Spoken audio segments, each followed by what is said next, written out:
Selamat siang para netizen dan selamat siang para kadrun dan cebong dimanapun kita berada. Berita terkait dengan seorang profesor di UGM yang mana begitu viral akhir-akhir ini terkait dengan ocehan di media sosial. Dia mengatakan siapa yang menemukan celananya Bang Ardi Armando, maka itu dikembalikan dan mau dipakai ngajar.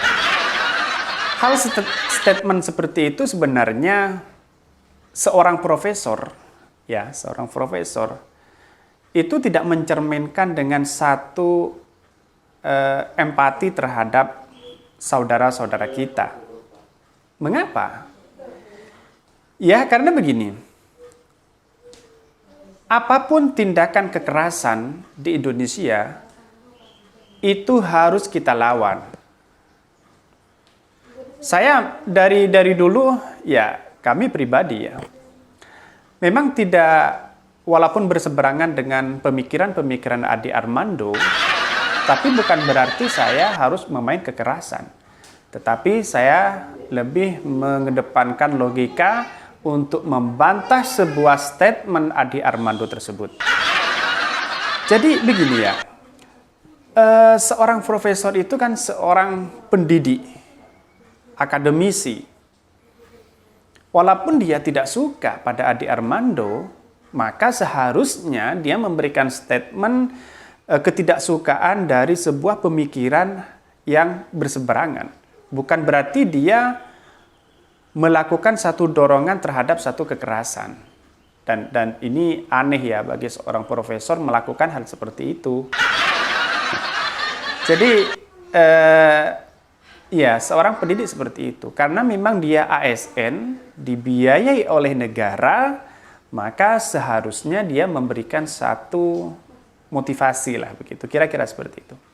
Saya dulu itu pernah jadi mahasiswa. Ketika dosen-dosen melakukan kesalahan, mahasiswa justru takut begitu kan? Ya takutnya gimana?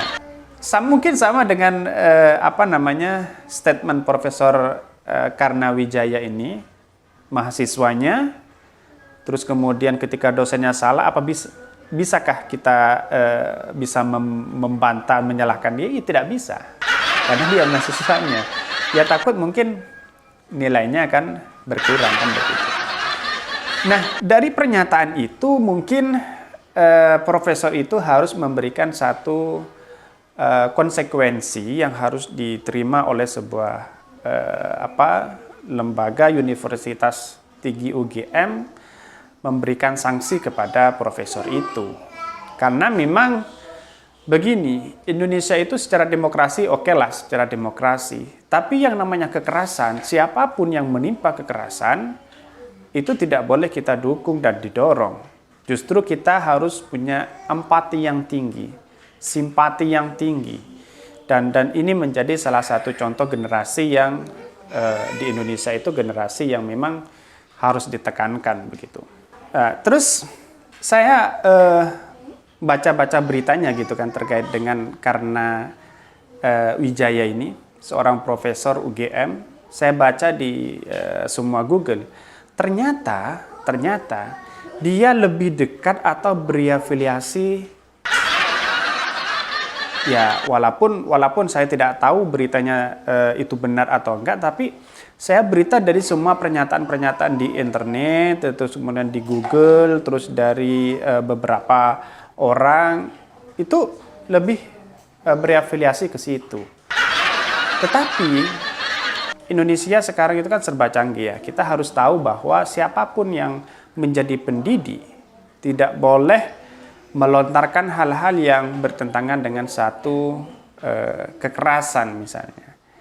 Lah banyak orang yang menghujat Adi Armando dan sebagainya. Itu saya rasa tidak etis lah untuk kita untuk kita dorong. Tetapi bagi kami adalah orang-orang seperti Adi Armando itu, walaupun berseberangan pemikirannya, bukan berarti kita lawan dengan satu kekerasan yang mana menimbulkan sesuatu kekacauan. Ya, kalau seperti ini siapa yang bertanggung jawab? Ini menjadi pertanyaan besar. Mungkin itu ulasan berita siang ini. Tonton terus channel Khodari Podcast Rakyat ini.